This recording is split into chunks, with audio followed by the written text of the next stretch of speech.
On the feast of St. Andrew Corsini, Carmelite, a bishop who served in his diocese in Fiesole, we are reminded of our call, even our core vocation, the call to become an alter Christus, or for another Christ. In the Gospel today, Jesus said that we must not allow ourselves to be called teachers, for we have only one teacher, the Christ. We are not supposed to be called Christ, but alter Christ. It is not a distant ideal for saints alone, but an invitation extended to all through baptism. This calling asks us to undergo an inner transformation so profound that our very lives begin to reflect Jesus' own love and mission to the world. The blueprint for this life is given in the first reading from the book of the prophet Isaiah, chapter 61. Verses 1 to 3. It describes one anointed by God's Spirit to undertake a specific mission, to bring good news to the poor, heal to the brokenhearted, and proclaim freedom. Jesus himself declared this prophecy fulfilled in his own ministry. As his followers, we are now entrusted with continuing this same work. Our mission is to be agents of Christ's healing, comfort, and liberation in our own communities, helping to restore hope, dignity to those in need.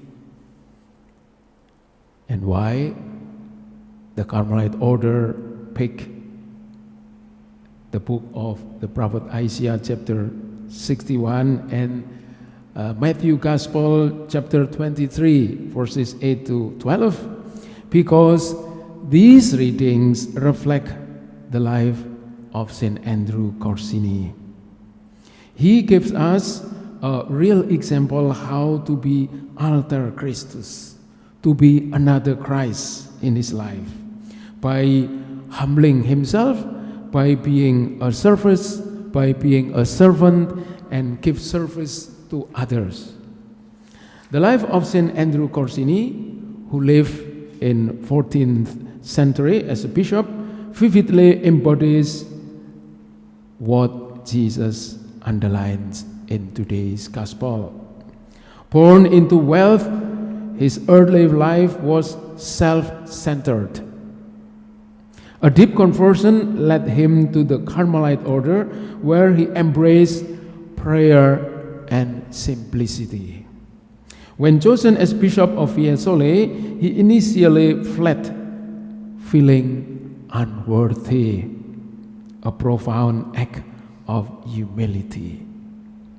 Once in office, he did not seek power but become a peacemaker, reconciling warring factions and dedicated servant to the poor.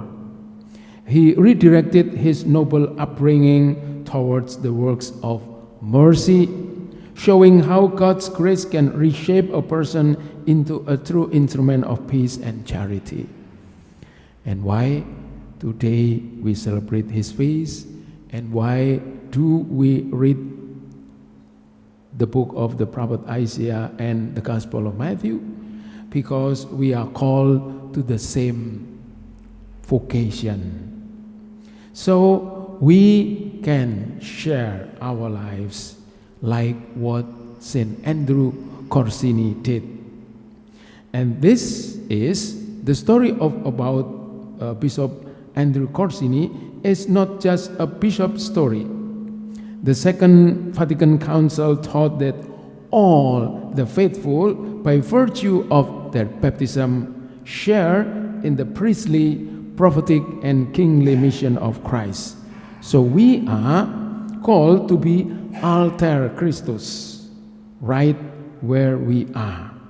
It means that we need to let our encounter with Christ in prayer and sacraments transforms our heart. We need to reject pride and embrace the humility of a servant in our family, workplace, and community.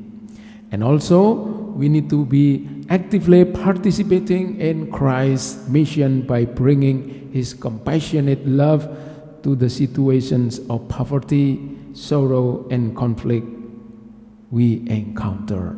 So I think this is not a new task, and this is not an old story. This is always relevant in our lives because we live among people who still in poverty. We live together with a lot of people who are in sorrows, and also we almost every day watch, see, and experience many different conflicts. So Bishop Andrew Corsini reminds us of our calling to be an alter Christus. To become another Christ is to allow Jesus' life to take root in our lives. It begins with personal conversion, grows through humble service, and bears fruit in a life dedicated to continuing Jesus' work of love in the world. And this is the joyful and challenging responsibility of every Christian. Sometimes in our daily lives, we feel that this challenge is too big and too heavy. Of course, if we rely on our own, this will be very burdensome. But if we believe in Jesus Christ and unite ourselves with Him, everything will be possible. And this morning, we are invited to unite ourselves with Him by receiving communion.